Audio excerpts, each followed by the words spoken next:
शुरुआत करते हैं दोस्तों आज के न्यूज़पेपर की हम एडिटोरियल वाले हिस्से के साथ में। आज हम दो प्रमुख एडिटोरियल के बारे में चर्चा करेंगे। इसके साथ ही साथ में द हिंदू की जो महत्वपूर्ण खबरें हैं उनके बारे में भी यहाँ पर हम डिस्कशन करने वाले हैं। पहला जो महत्वपूर्ण एडिटोरियल है वो भारत में होने वाले रोड एक्सीडेंट को लेकर के हैं। हमारे देश में इतने सारे एक्सीडेंट होते हैं और उन एक्सीडेंट से उस व्यक्ति को हानि होती है, उसकी फैमिली को हानि होगी, इसके साथ साथ में हमारे देश को भी हानि होती है, सरकार को भी अपनी जेब से खर्चा करना पड़ जाता है। इसके साथ ही साथ में इसका सीधा सीधा असर हमारी देश की जो जीडीपी है, हमारी देश की जो इकोनॉमिक ग्रोथ है उसके ऊपर भी इसका असर पड़ता है। वर्ल्ड में एक्सीडेंट का क्या सिनारियो चल रहा है और उस हिसाब से यदि हम भारत की बात करें तो भारत एक्सीडेंट के मामले में कहाँ पर खड़ा है, इसके बारे में भी यहाँ पर बताया जाता है। और लास्ट में चर्चा करी जाती है कि हम इन सारी चीज़ों से कैसे करके भारत को रोक सकते हैं। इतने ज़्यादा जो एक्सीडेंट हो रहे हैं इसके कौन कौन से रीज़न हैं और कौन कौन से कदम हमें उठाने की ज़रूरत है, इसके ऊपर ये आर्टिकल फोकस करता है।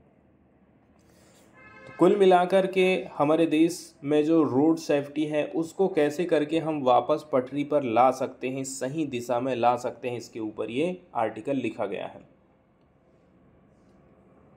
इसके अलावा यदि हमें लिखने के लिए आता है कि 250 शब्दों में आपको एक निबंध लिखना है, समरी लिखना है रोड एक्सीडेंट को लेकर के, आपसे हो सकता है ये लाइन भी दे दी जाए और इसके ऊपर आपको एक समरी बनाना पड़े। तो लाइन जो रहेगी आपको वो ऐसी रहेगी कि हर 4 में से एक almost 1 in every 4 road accident, her 4 road accident में से एक जो एक्सीडेंट हो रहा है दुनिया में वो इंडिया में ही हो रहा है। इसका मतलब ये हो गया है कि जैसे कि यदि हम पूरे दुनिया में जितने भी एक्सीडेंट हो रहे हैं उसके 4 भाग कर दें तो इंडिया में अकेले देखा जाए तो इतनी बड़ी हिस्सेदारी ये खाली इंडिया का हिस्सा है, जबकि और भी कंट्री हैं, लगभग 200 कंट्रीज़ हैं इतने हिस्से को मिला करके, और ये अकेले इंडिया की हिस्सेदारी है। मतलब 4 में से एक हिस्सेदारी इंडिया की है।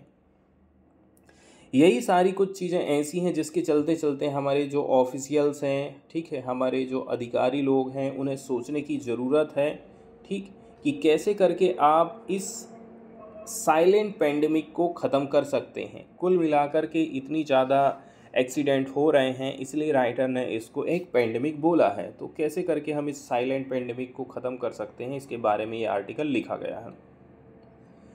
बात हम करते हैं इंडिया की जो आज के समय में सड़कें हैं, क्योंकि ज़्यादातर जो रोड एक्सीडेंट हो रहे हैं मेनली आप देखेंगे हमारे रोड में ही हो रहे हैं, इसलिए बात रोड से ही चालू करी जाती है कि हमारे देश की रोडों की कंडीशन कैसी है। तो इंडिया के जो रोड हैं, इंडिया की जो सड़कें हैं ना, एक प्रकार से उनमें हमें पैराडॉक्स देखने को मिलता है। इसके साथ साथ में हमारी क्या पॉलिसी रही है। पैराडॉक्स का मतलब होता है विरोधाभास दिखाई देना। रोड रिप्रेजेंट करते हैं एक इनॉर्मस हम किसको बोलेंगे? इनॉर्मस का मतलब होता है विशाल, and growing opportunity to commute and connect. Road के माध्यम से ही विशाल, इसके अलावा ग्रोइंग जो अपॉर्चुनिटीज़ है, ठीक है, वो प्रदान करती हैं हमारी सड़कें, जिसके माध्यम से आप कनेक्ट हो पा रहे हैं, ट्रांसपोर्ट कर पा रहे हैं, ट्रैवल कर पा रहे हैं सड़कों के माध्यम से, और इसी दौरान फिर दुर्घटनाएं होते जाती हैं। कंट्री जैसे जैसे मॉडर्न होते जा रही है वैसे वैसे हम देखते हैं कि सड़कों की जो ज़रूरत है, सड़कों का जो जाल है वो और भी ज़्यादा बिछते जा रहा है। ये बताता है कि कंट्री मॉडर्न हो रही है, इसके साथ साथ में हमारी जो इकोनॉमिक प्रोग्रेस है वो काफ़ी इम्प्रेसिव हो रही है। इसी कॉन्टेक्स्ट में इंडिया के पास में ये ग्रेटेस्ट अपॉर्चुनिटी है कि आप बिल्ड करें एक strong road safety management framework. हमें क्या करने की ज़रूरत है? हमें एक मजबूत रोड सेफ्टी मैनेजमेंट फ्रेमवर्क बनाने की ज़रूरत है। इसके लिए with strong helmet producer, car manufacturers, big tech, and large road investment. इसमें सबको सामने आने की ज़रूरत है। जैसे कि हेलमेट बनाने वाली जो कंपनियां हैं उनको ये ध्यान रखना है कि सस्ते के चक्कर में आप कमज़ोर हेलमेट बना करके मत दीजिए।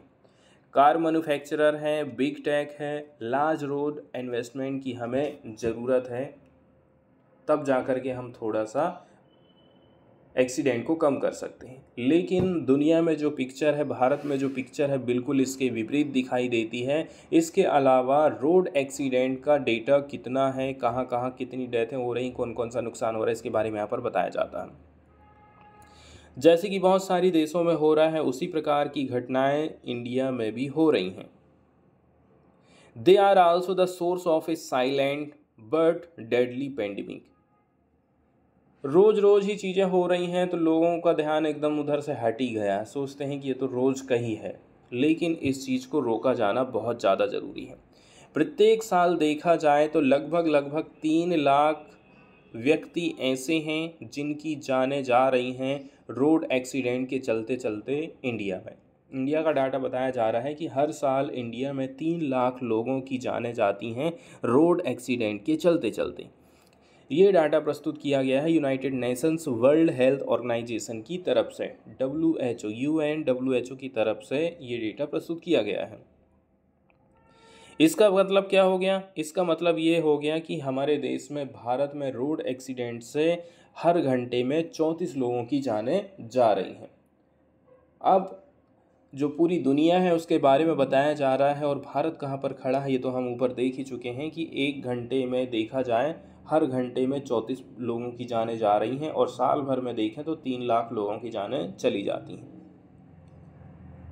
और ये बढ़ते ही जा रहा है, घटने का नाम नहीं ले रहा है। इसके साथ साथ में जो नंबर ऑफ पीपुल हैं जो कि सफ़र कर रहे हैं, पीड़ित हैं लाइफ एल्टरिंग इंजरीज से, रोड क्रैशेस के चलते चलते, ठीक है, इनको बहुत बड़ी बड़ी इंजरीज हो रही हैं। लाइफ एल्टरिंग का मतलब होता है बदल देने वाली।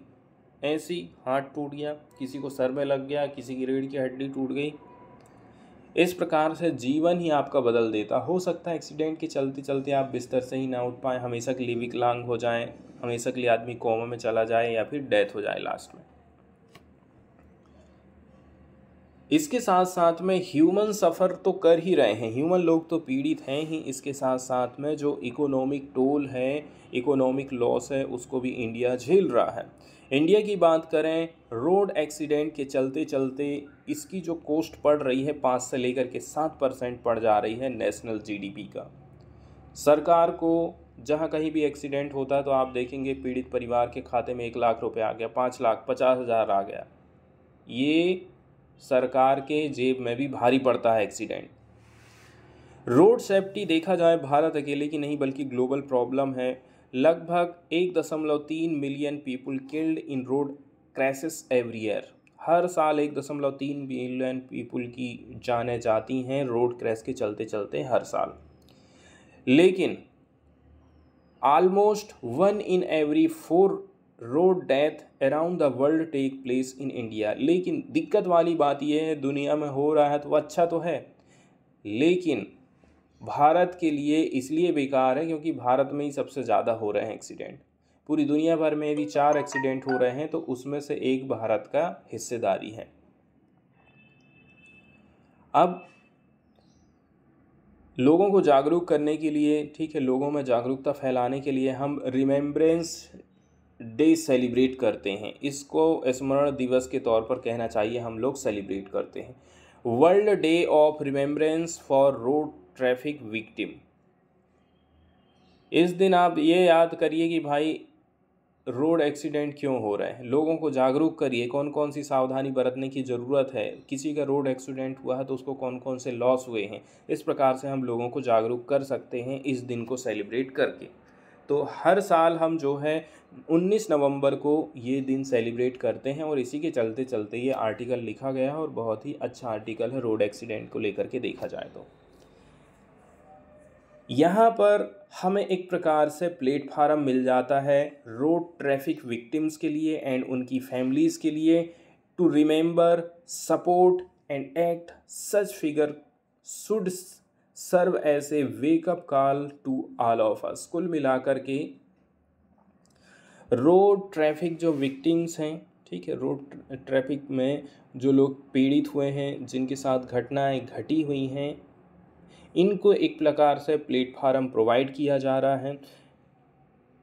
इसके साथ साथ में जो विक्टिम है, साथ ही साथ उनकी फैमिलीज़ को है कि वो भाई याद करें, सपोर्ट करें, कुछ करें, ऐसा एक प्लेटफार्म प्रोवाइड किया जा रहा है इस दिन को सेलिब्रेट करके।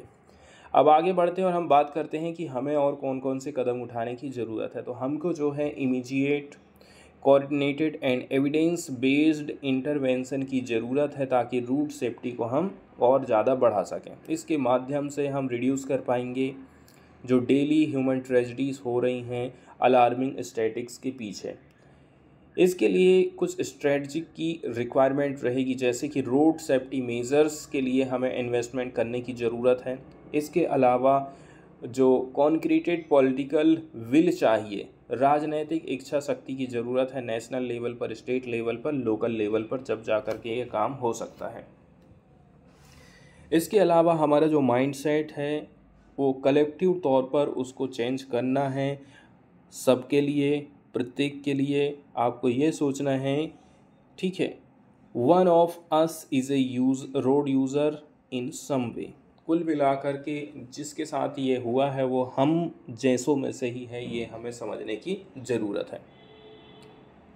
और ये जो चैलेंज है इसको आप समझिए, उसको टैकल करिए, इसके स्केल को समझिए, इसके इम्पोर्टेंस को समझिए, तब जाकर के आप रोड एक्सीडेंट से, रोड सेफ्टी से बच सकते हैं।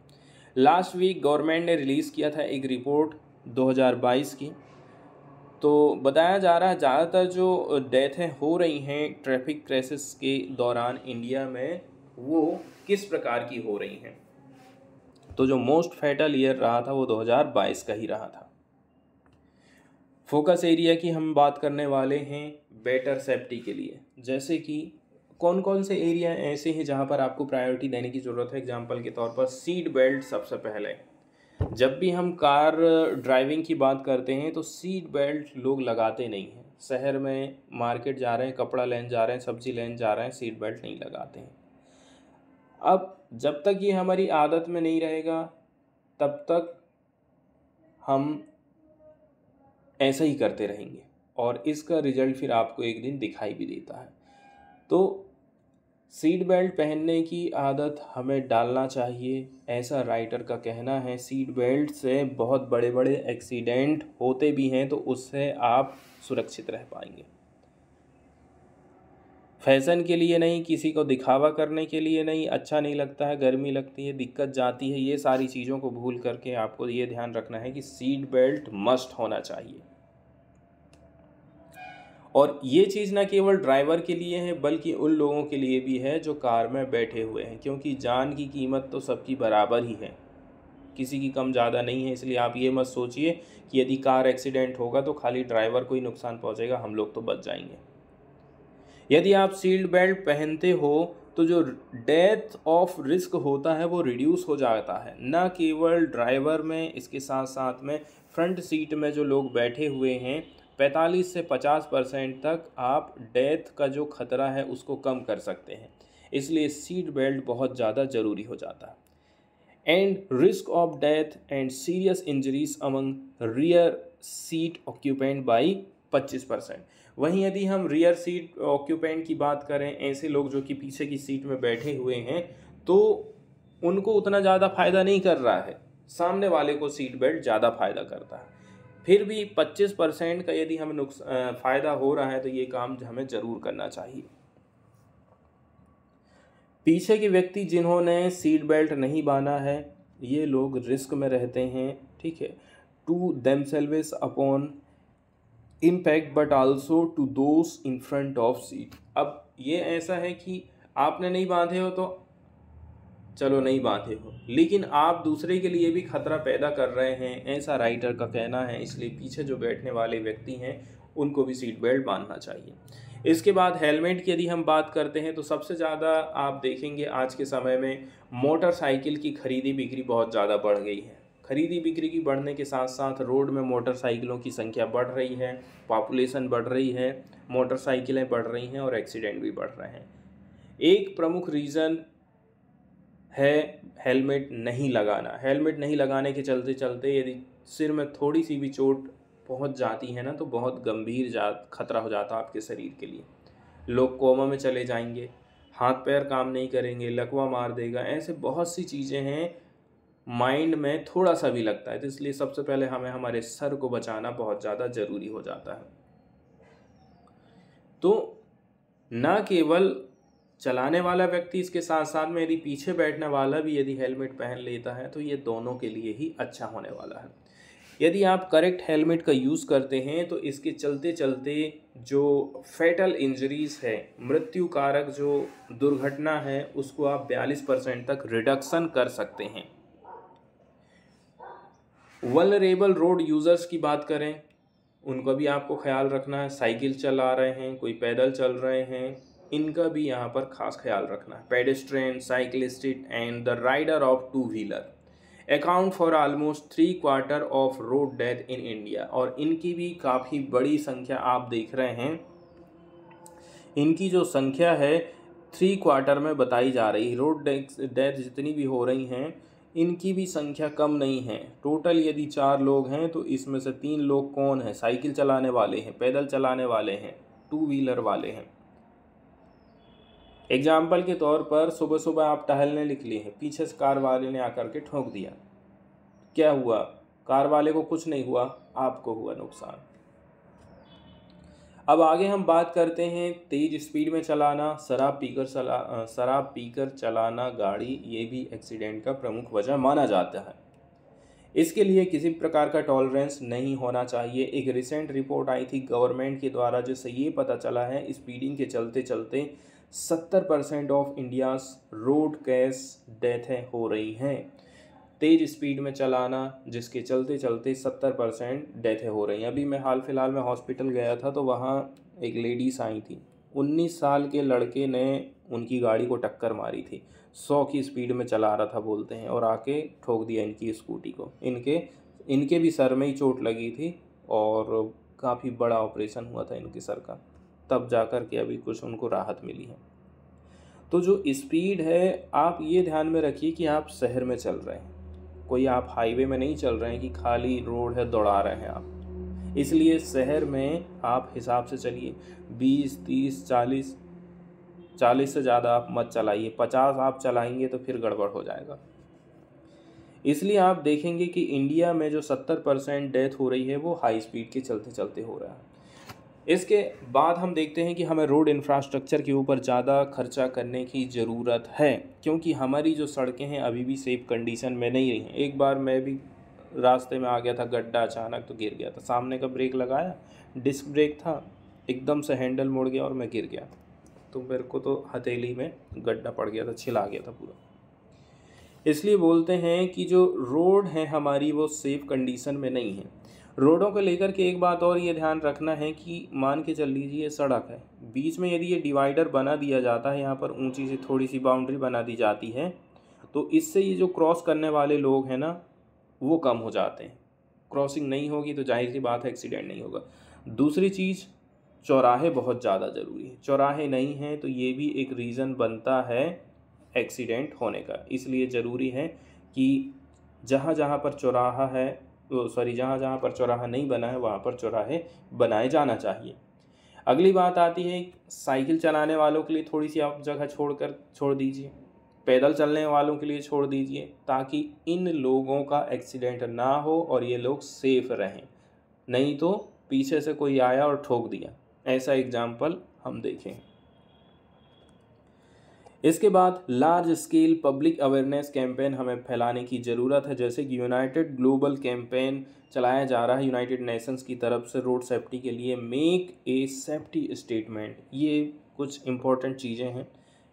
इसके लिए इंटरनेशनल जो सेलिब्रिटीज़ हैं इनका आप सहारा ले सकते हैं, एक्टर्स का सहारा ले सकते हैं, इंटरनेशनल प्लेयर का सहारा ले सकते हैं, कोई पत्रकार है, जो भी फेमस व्यक्ति है उनका सहारा लेकर के आप लोगों को जागरूक करिए एक्सीडेंट के लिए। अब हम बात करते हैं कि भारत ने कौन कौन से प्रयास किए हैं।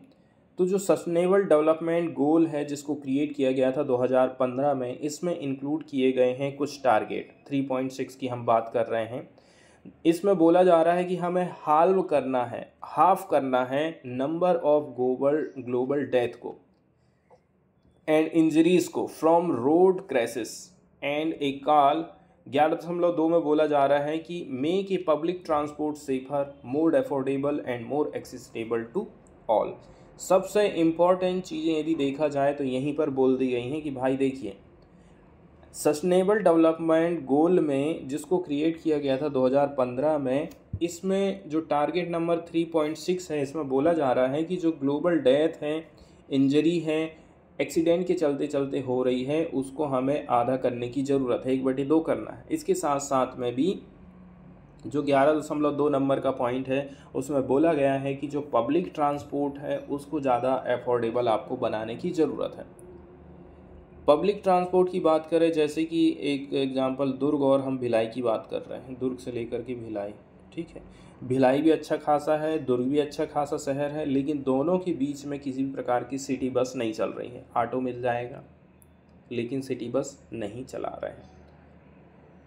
तो सिटी बस चलाना, एक तो किराया भी कम लगता है, दूसरा एक्सीडेंट की जो संभावना है ना वो भी कम हो जाती है। इसीलिए सरकार को ज़्यादा से ज़्यादा ये सोचना चाहिए कि हमें पब्लिक ट्रांसपोर्टेशन को बढ़ावा देना है, जिसके चलते चलते जो डेथ है, इसके साथ साथ में जो कार्बन एमिशन है उसको भी हम कम कर सकें। हालांकि अच्छी बात यह है कि इंडिया इस मामले में ऑलरेडी से कुछ काम कर रहा है, जैसे कि national government implementation of motor vehicle amendment act 2019।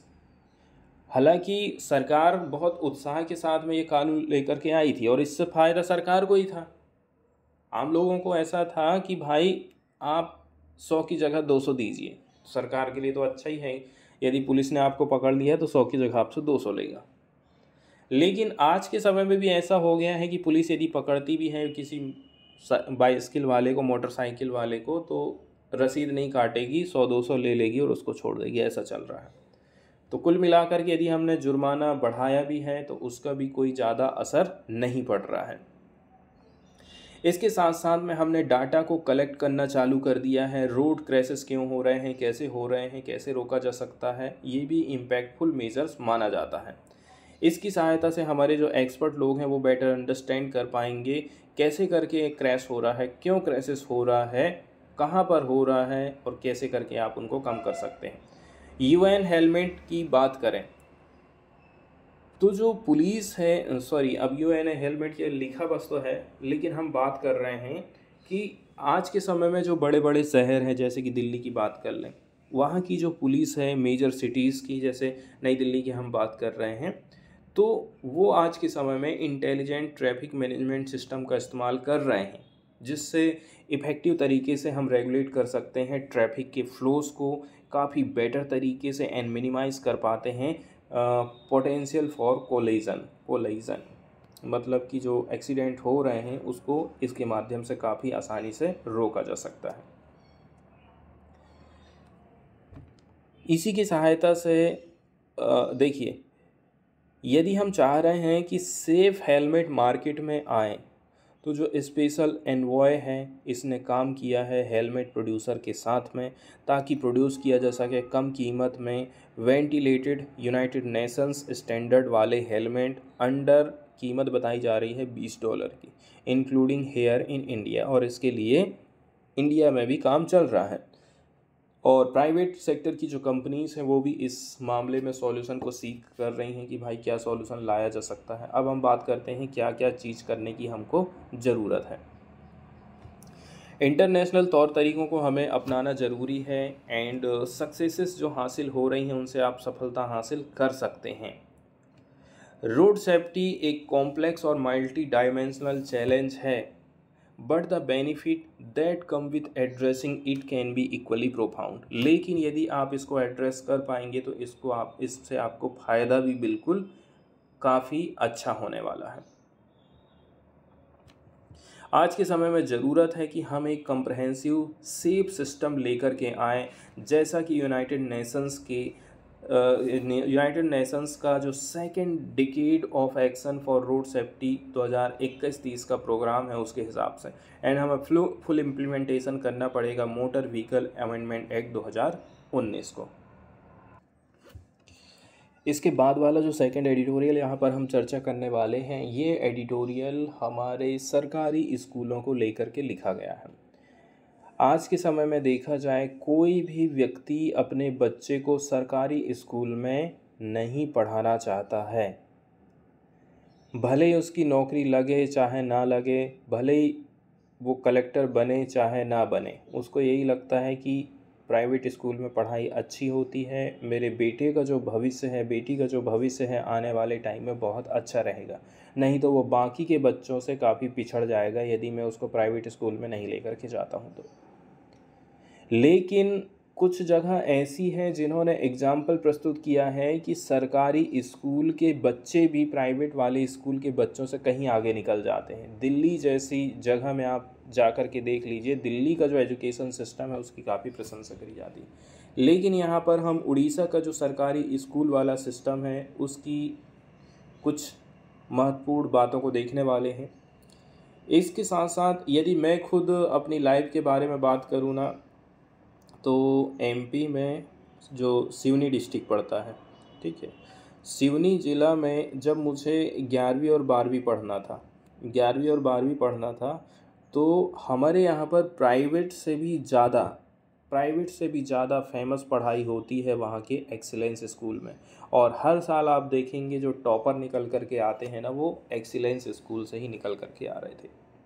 तो ऐसा नहीं है कि हर जगह सिस्टम एक सा ही है, लेकिन बहुत कम जगह सिस्टम ऐसा है कि सरकारी स्कूल में बेहतर पढ़ाई हो रही है। और ज़्यादातर में ऐसा है, 90% केस में ऐसा है कि सरकारी टीचर बस जाते हैं, मोबाइल चलाएंगे, बैठेंगे, उठेंगे, टाइम पास करेंगे और घर आ जाते हैं। ये अपने गांव की भी यही कंडीशन है। इसलिए हमें सरकारी स्कूलों को सबसे बेहतर बनाने की ज़रूरत है, ताकि जो गरीब बच्चे हैं जो कि सरकारी स्कूल में पढ़ रहे हैं वो किसी से पीछे ना रहें। ऐसा ना हो कि उनके साथ वाला आगे निकल जाए, नौकरी लग जाए और इसने पैसा खर्चा किया, टाइम भी बर्बाद किया, फिर भी उसकी नौकरी नहीं लग पाई या फिर वो अच्छी जगह नहीं जा पाया, फ्यूचर नहीं बना पाया अपना। तो हमारा जो पब्लिक एजुकेशन है, पब्लिक एजुकेशन का मतलब ये है सरकारी स्कूल, सरकारी कॉलेज, सरकारी संस्थाओं को कैसे करके हम इंक्लूसिव बना सकते हैं। इंक्लूसिव मतलब होता है समावेशी, जिसमें ज़्यादा से ज़्यादा चीज़ों को हम समावेश कर सकते हैं, क्वालिटी को समावेश करते हैं, बच्चों को समावेश कर सकते हैं जो कि छूट जा रहे हैं। उड़ीसा की तरफ से कुछ रिफॉर्म किए गए हैं वहाँ के पब्लिक एजुकेशन सेक्टर में, जिसकी सहायता से वहाँ के जो सरकारी स्कूल हैं वो प्राइवेट स्कूल को भी पीछे कर रहे हैं, पछाड़ रहे हैं। और यही चीज़ यहाँ से हमें सीखने की ज़रूरत है। एजुकेशन के बारे में बोला जा रहा है कि देखिए, यहाँ पर कोई संदेह वाली बात नहीं है कि जो एजुकेशन है वो इंसान का अधिकार है, वो ह्यूमन राइट है। तो शिक्षा का क्या महत्व है, सरकारी स्कूल पर आप कितना ज़्यादा भरोसा करते हैं, ये सारी चीज़ें हम ऑलरेडी से बातचीत कर चुके हैं। एक स्टडी आई है IIM अहमदाबाद की तरफ से, right to education resources centre ने ये स्टडी पब्लिश करी है। इसने कंफर्म किया है well known but disconcerting truth that parent lack trust in government school. ये स्टडी कह रही है कि जो पेरेंट्स लोग हैं वो सरकारी स्कूल के ऊपर भरोसा नहीं करते हैं या फिर भरोसा कम होते जा रहा है। ऐसा रीज़न है, एजुकेशन की जो क्वालिटी है वो ख़राब है एंड वो अपने बच्चे को प्रीफर करते हैं प्राइवेट स्कूल में, even if that means spending significantly more on tuition and other faeces. भले ही उनको फीस में भी देना है, स्कूल में भी देना है, इसके बावजूद भी बच्चे को प्राइवेट स्कूल में ही वो पढ़ा रहे हैं। IIM की तरफ से एक स्टडी ऐसी सामने आई थी।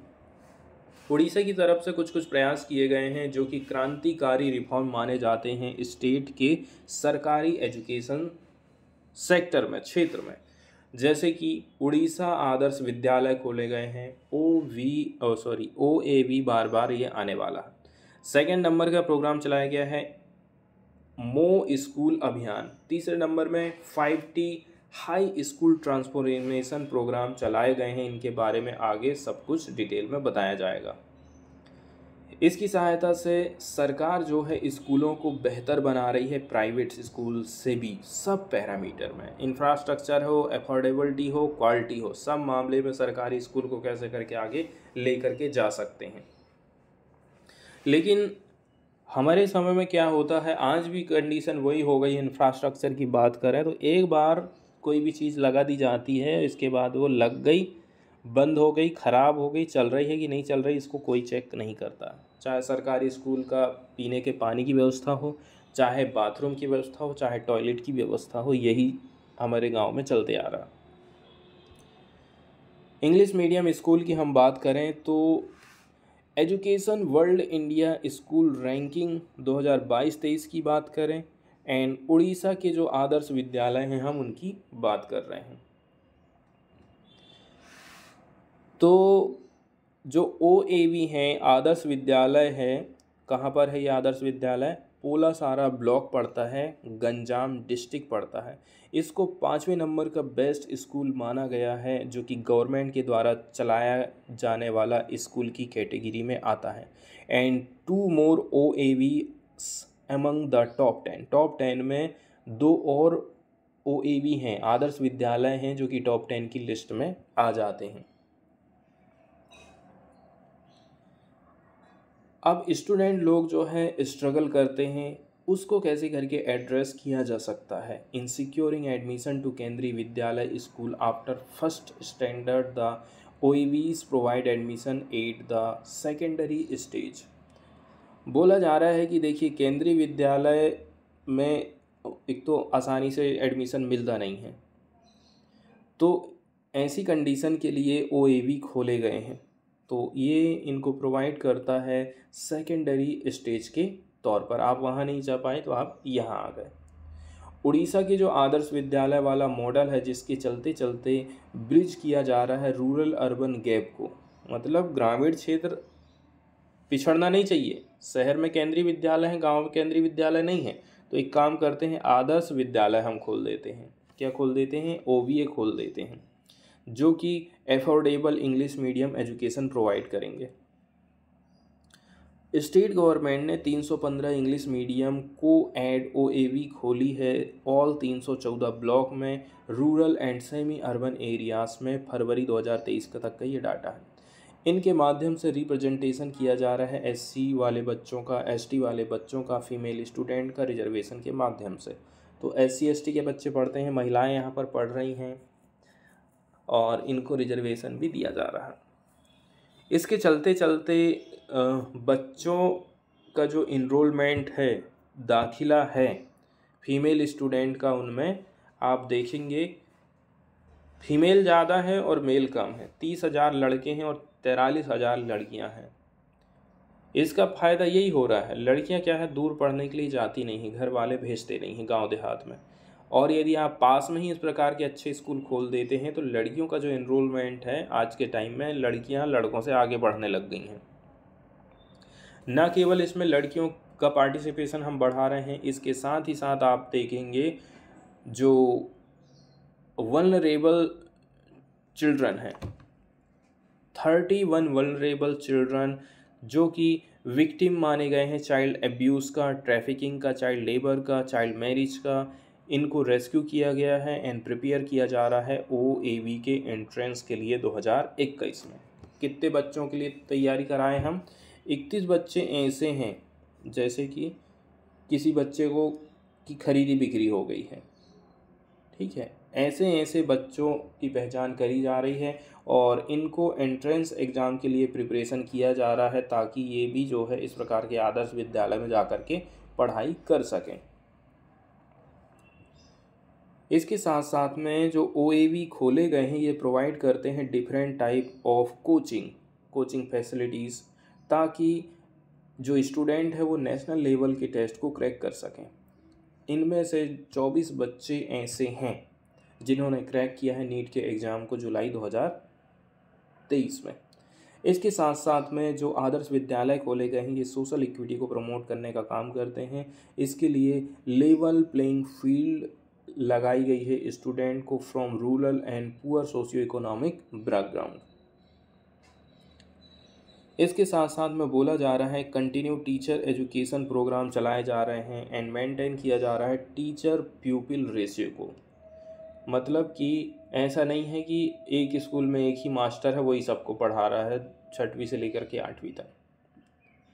इसमें ये भी ध्यान रखा जा रहा है कि कितने बच्चों के ऊपर कितना टीचर होना चाहिए। एग्जाम्पल के तौर पर यदि हम बात करें 6वीं से लेकर के 8वीं तक मिडिल स्कूल की हम बात कर रहे हैं, यहाँ पर टोटल बच्चे यदि देखा जाए तो 6वीं 7वीं 8वीं 3 क्लासेस हैं।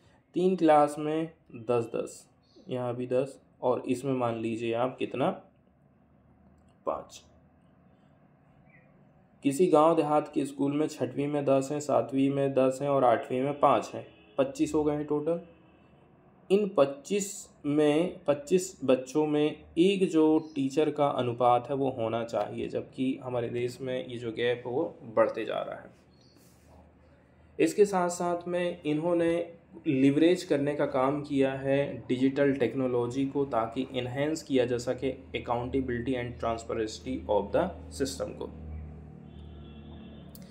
साथ ही साथ में इंटरप्राइज रिसोर्स प्लानिंग सिस्टम लाए गए हैं। OAV संगठन वेबसाइट लाई गई है जिसके माध्यम से बच्चों को काफ़ी कुछ मदद मिल जाती है। ये वेबसाइट है, इससे आप बच्चे की एकेडमिक नॉन एकेडमिक प्रोग्रेस का पता लगा सकते हैं, उसकी मॉनिटरिंग करने का काम कर सकते हैं, प्रत्येक स्कूल का परफॉर्मेंस कैसे चल रहा है, ये सारी चीज़ें ऑनलाइन आपको पता चल जाएगा। अब हम बात करते हैं बच्चों को कैसे करके सीनियर बच्चों के साथ में कनेक्ट करने का काम किया जा रहा है। तो एल्यूमिनी कनेक्ट के नाम से ये प्रोग्राम चलाए जा रहे हैं। 2017 में उड़ीसा ने लॉन्च किया था मो सोशल अभियान। क्या नाम है इसका? मो स्कूल अभियान। इसके माध्यम से जो सीनियर बच्चे होते हैं वो खुद आकर के अपने जूनियर बच्चों को गाइड करने का काम करेंगे, क्लास लेने का काम करेंगे।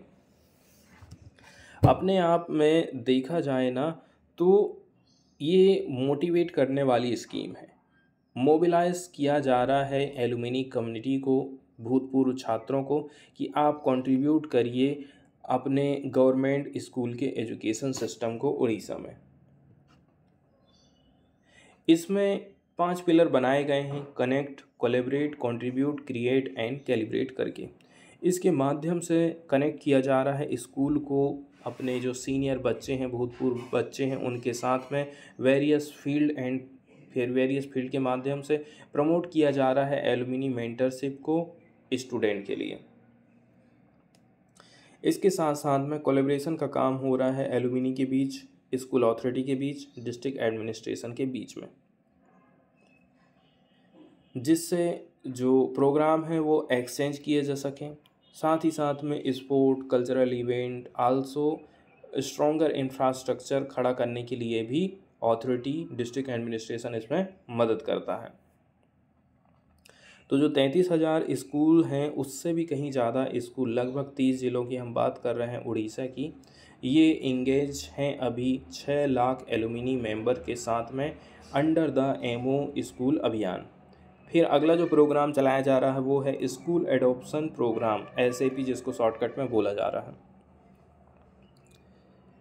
अब ऐसा नहीं है कि कोई भी लड़का आकर के पढ़ा देगा भाई। जो 8वीं पढ़ कर के निकल गया है, आप उसको बोलोगे कि जाओ स्कूल में थोड़ा सा पढ़ा दो, तो वो फ्री में क्यों पढ़ाएगा?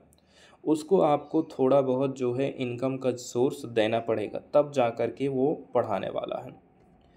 बताया जा रहा है कि 5.5 लाख कंट्रीब्यूटर, इसमें मिनिस्टर्स लोग भी शामिल हैं, MP लोग भी शामिल हैं, MLA भी शामिल हैं, ब्यूरोक्रेट, प्रोफेशनल, जज, इन्होंने कंट्रीब्यूट किया है 797 करोड़ रुपया 40,855 स्कूल में। हाई स्कूल ट्रांसफॉर्मेशन की बात करें तो इसके लिए 5T high school transformation programme चलाए गए हैं। तो यदि हम 5T कॉन्सेप्ट ऑफ ट्रांसपेरेंसी की बात करें, technology, team work, timeliness, leading to transformation, 5T यहाँ TTT जितने भी दे रहे हैं सब T का नाम बता दिया गया है। इसको 2021 में लॉन्च किया गया था, जो कि फोकस करता है एजुकेशन टेक्नोलॉजी के ऊपर। इसको आप अडॉप्ट करिए। इसके साथ साथ में स्मार्ट डिजिटल क्लासरूम होना चाहिए, ई लाइब्रेरी बनाना है, मॉडर्न साइंस लाइब्रेरी बनाना है, एंड सैनिटाइजेशन की जो फैसिलिटी है उसको बढ़ावा देना है। स्पोर्ट्स की जो फैसिलिटीज़ है ऑल हाई स्कूल में बढ़िया होना चाहिए। आज के समय में देखा जाए 6,872 हाई स्कूल को ट्रांसफॉर्म किया जा चुका है और इसके लिए पैसा लगा 3,411 करोड़ रुपया। इसके साथ साथ में ये जो प्रोग्राम चलाया जा रहा है ये फोकस करता है विकलांग बच्चों के ऊपर भी, जिसको हम स्पेशली एबल्ड चिल्ड्रन भी बोलते हैं, दिव्यांग भी बोलते हैं। तो इनको सहायक उपकरण अवेलेबल कराए जा रहे हैं and tailor teaching learning material for student with autism, cerebral palsy and intellectual disabilities. बड़ी बड़ी जो बीमारियां हैं जैसे पीड़ित हैं बच्चे, इन बच्चों को टीचिंग लर्निंग मटेरियल प्रोवाइड किया जा रहा है। इसके अलावा सरकार ने लॉन्च किया है कुछ कैंपेन जैसे कि मो school, hockey club, football for all, है ना, जिसकी सहायता से जो होलिस्टिक डेवलपमेंट है बच्चों का, पर्सनालिटीज़ का, वो देखने को हमको मिलता है।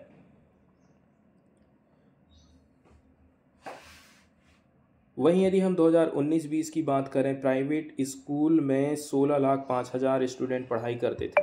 2021 में आप देखेंगे 2021 में घट करके 14,62,000 हो गया। आज के समय में 81% of student in state are studying in government school. 80% बच्चे सरकारी स्कूल में पढ़ रहे हैं। ये छोटी मोटी उपलब्धि नहीं है, यहाँ से आपको सीखने की ज़रूरत है। इसके बाद यदि हम न्यूज़ वाले हिस्से की तरफ में चलें तो सीधे वर्ल्ड कप की बात कर रहे हैं।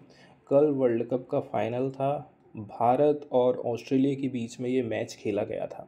ठीक है, तो भारत ने पहले बैटिंग करी थी और 240 के लगभग में रन बनाए थे।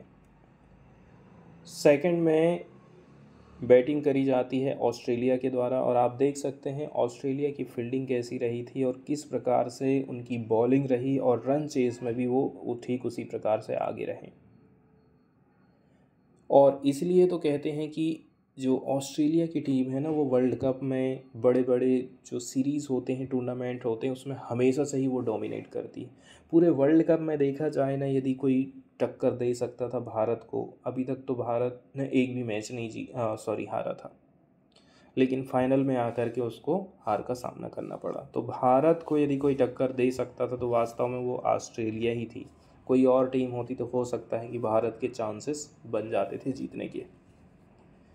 इस बार जो ऑस्ट्रेलिया है, पहले तो 5 बार ऑलरेडी से वो जीत चुकी है, इस बार वो 6वें नंबर का खिताब अपने नाम में कर ली है। इस बार आईसीसी वर्ल्ड कप 2023 का जो होस्ट कंट्री था वो इंडिया था। हमने टाइम पीरियड निर्धारित कर लिए थे कि अक्टूबर एंड नवंबर 2023 के बीच में इसको आयोजित करेंगे। 2023 का जो एडिशन था ना, ये 13वें नंबर का एडिशन रहा था। This is the first time that entire tournament will be held in India. ये पहली बार ऐसा हुआ कि पूरा का पूरा जो टूर्नामेंट है वो इंडिया में ही आयोजित हुआ था। वहीं यदि देखा जाए, इंडिया अभी तक वर्ल्ड कप को 3 बार आयोजित कर चुका है। ठीक है, इसमें कुछ कुछ अदर कंट्रीज़ भी रही हैं, जैसे कि 1987 में पाकिस्तान, 1986 में पाकिस्तान एंड श्रीलंका के साथ में, और वहीं यदि हम बात करें 2011 with Bangladesh and Sri Lanka. The Indian team who won ICC world cup championship twice in 1983 and 2011। वहीं यदि देखा जाए कब कब हम जीते हैं, 1983 में और 2011 में जीते हैं। आईसीसी का जो हेडक्वार्टर है वो दुबई, यूनाइटेड अरब अमीरात में लोकेटेड है। क्रिकेट के साथ में बहुत सारी ट्रॉफीज़ एंड कप्स जुड़े हुए हैं, जैसे कि SS cup, Asia cup, Deodhar trophy, Irani trophy, Sahara cup, Ranji trophy, Wills trophy, ठीक, रॉटमन्स ट्रॉफी।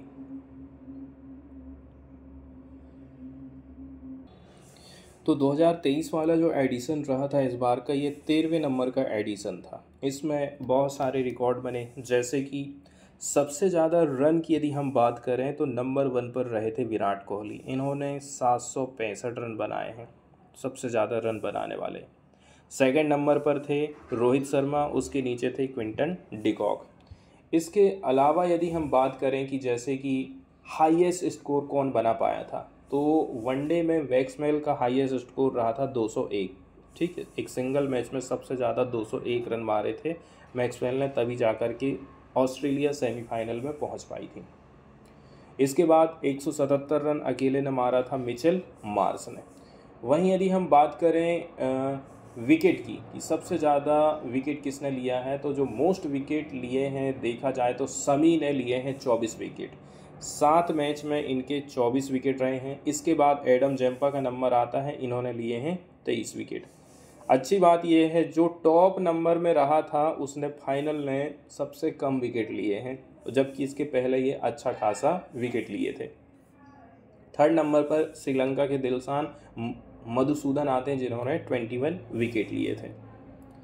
इसके साथ ही साथ में इस वर्ल्ड कप में देखा जाए बहुत सारे रिकॉर्ड भी टूटे हैं, जैसे कि 100 की बात करें हम, ठीक है, विराट कोहली ने सचिन तेंदुलकर का रिकॉर्ड तोड़ दिया है। इन्होंने 50-100 कर लिए हैं टोटल। यदि देखा जाए ओडीआई फॉर्मेट की बात करें तो सबसे ज़्यादा शतक बनाने वाले खिलाड़ी विराट कोहली बन गए हैं।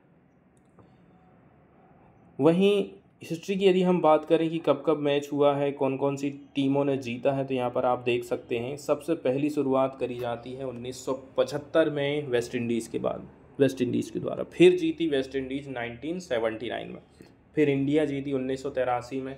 87 से शुरुआत करी थी ऑस्ट्रेलिया ने जीतना, फिर 92 में पाकिस्तान जीता, फिर श्रीलंका जीता 1996 में, ठीक है।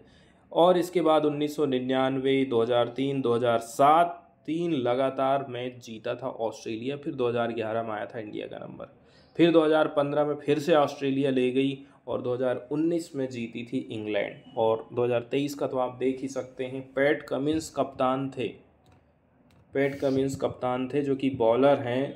इसके बावजूद भी उन्होंने इतनी अच्छी कप्तानी करी और ऑस्ट्रेलिया को मैच जिताया है। इसके बाद वाली जो न्यूज़ यहाँ पर हम देखने वाले हैं, ये पार्टिकुलरली उड़ीसा से ही जुड़ा हुआ है। उड़ीसा की तरफ से कुछ इनिशिएटिव तैयार किया गया है, जिसके बारे में यहाँ पर हम देखने वाले हैं।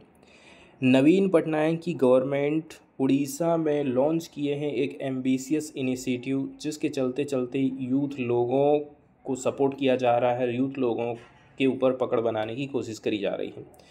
Integrated youth development programme, shortcut में IYDP बोला जा रहा है। इसके अंतर्गत आपको स्पोर्ट टूर्नामेंट देखने को मिलेंगे, कल्चरल कंपटीशन होने वाले हैं स्टूडेंट के बीच में दिसंबर एंड जनवरी के महीने में। और लगभग देखा जाए ज़्यादा कुछ महीना बचा नहीं है 2024 के लोकसभा इलेक्शन में।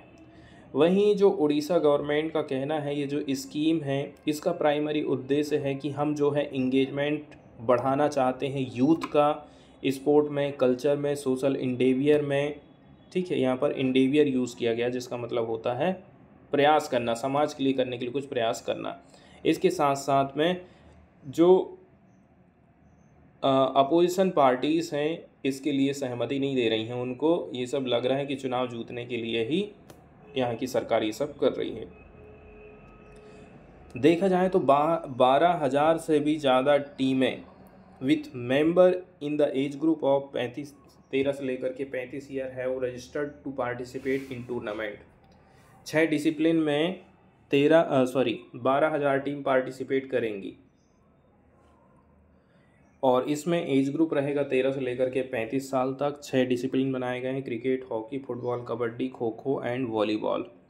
एंड अंडर युवा उड़ीसा नवीन उड़ीसा, ये इनिशिएटिव का नाम है। इस इनिशिएटिव को हमको ध्यान में रखना है। करेंटली देखा जाए department of sport and youth service ने 5,000 टीम को रजिस्टर्ड किया है क्रिकेट के लिए, 2,000 टीम फुटबॉल, 200 है हॉकी की, 1,300 है कबड्डी, 700 है खो खो और 1,700 हैं किसके लिए, वॉलीबॉल के लिए।